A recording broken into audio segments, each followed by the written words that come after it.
So guys, these are the ingredients we're going to be needing for our Buka stew, and I'll be using the frozen bell pepper. As you all know, I'm used to using this, and I'm going to be showing you this first. So this is the frozen bell pepper, and I'll be using 2 bags, but I have just 1 bag on the table here. And I'll be using habanero pepper. This stew has to be spicy, but then it has to be to your level of hotness. But I really like it spicy, so I'll be using about 6 to 8 here. 1, 2, 3. So I have 7 here, and of course I'll be needing just a little bit of garlic. I'm not going to finish up this one, so I'll be blending this with my pepper and also onions. I'll be using onions for the pepper as well. And the main ingredient here is the bleached oil. So I have the pre-bleached oil already. If you don't have the bleached oil, you have to bleach it yourself, and that might take about 1 hour. There is a technique of bleaching oil. If you guys want me to do a video on that, please let me know, but I already have the pre-bleached oil here.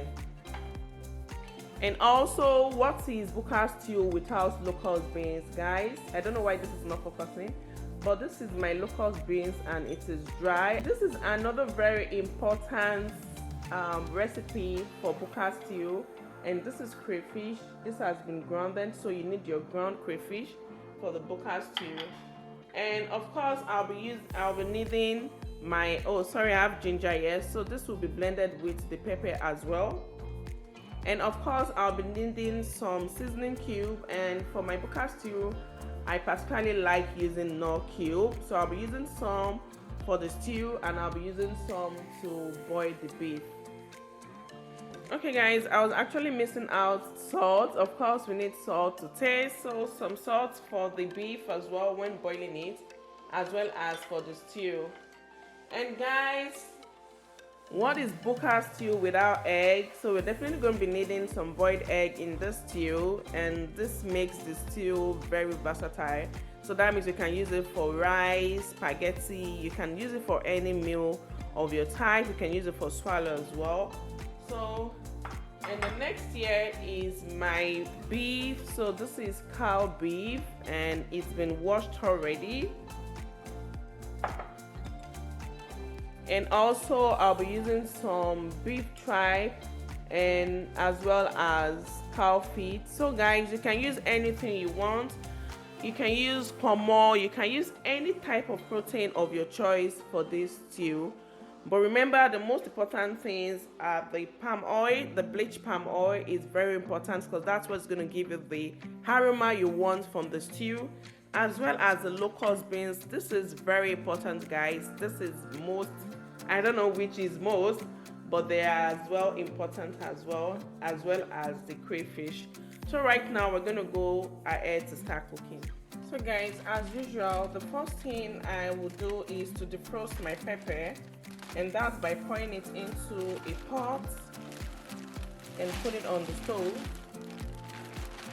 I'm going to allow this cook a bit so that it can get defrosted, and I'll be draining out the water before blending the pepper.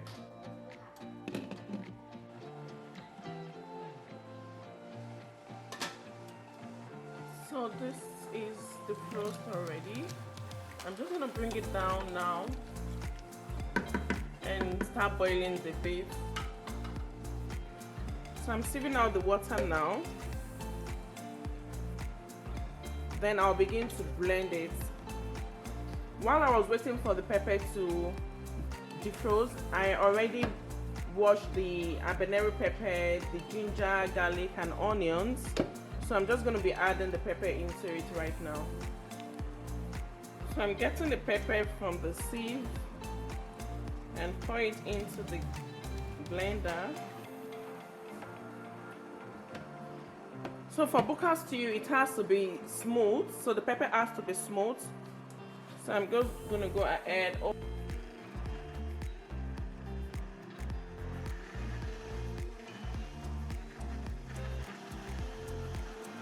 Okay, the next thing for me is to pressure cook my cow feet and my tripe. So I just pour the cow feet and tripe into the pressure cooker, and here goes my diced onions. and salt. I don't like to cook my beef in the pressure cooker. I don't like the texture, and I think it usually affects the taste as well. So this is what I like doing. I'm gonna be cooking my beef on the stove, and this is the seasoning cube. I'm just putting 2 cubes.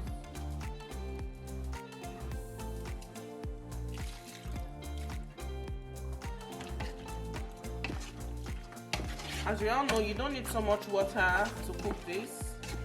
I think I might probably be adding just a little bit of water.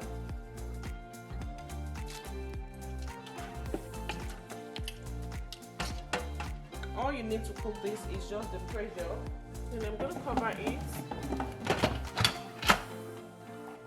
and just pressure cook it for 20 minutes. So right now I have my beef in the pot. I had to put a little bit of water because I don't have enough protein in the pot. So I'm gonna add my salt into it right now. And it's very important you season your beef very well. And for this type of stew, you don't need any curry or thyme.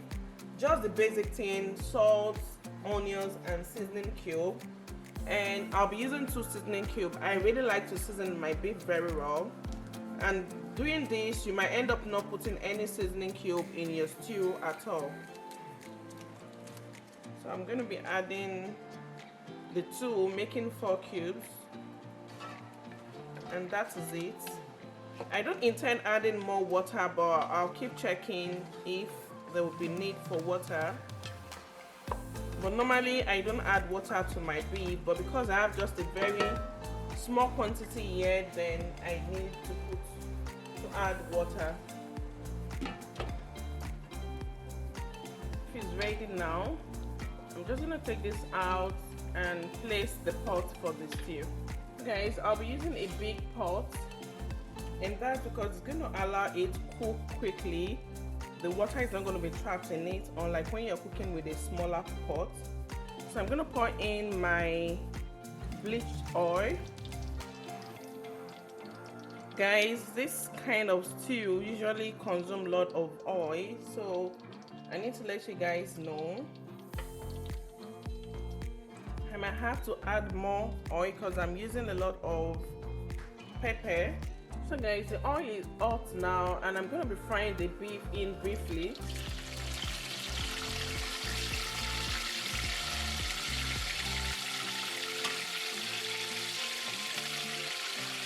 So I'm doing this just to infuse some flavor into the oil. So this is just going to be briefly fried. And that's the tripe and the beef foot.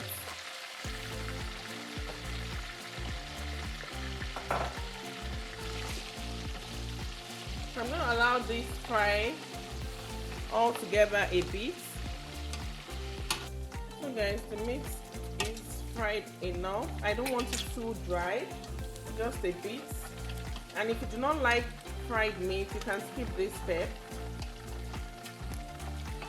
So right now, the first thing to pour in is the onions. You pour in your diced onions, and you pour into your locust beans.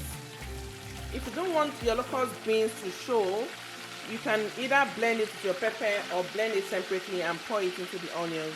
But it's usually good to pour it into the onions now because it adds to the aroma. And the next is your crayfish, the grounded crayfish. So we're going to stir this together and allow it saute for about 2 minutes. We want all the aroma to be infused in it. Guys, by this time, your whole house will be smelling so good. Like, I always like this procedure. And this is same procedure for ayamashi sauce. So we're just going to allow this cook for about 2 minutes before pouring in our pepper. So this is over 2 minutes now. We can now add our pepper mixture. So I'll be adding the meat broth from the beef, and I won't be adding any salt or seasoning cube yet until I taste it. Then I'll be able to determine the amount of salt or seasoning cube needed.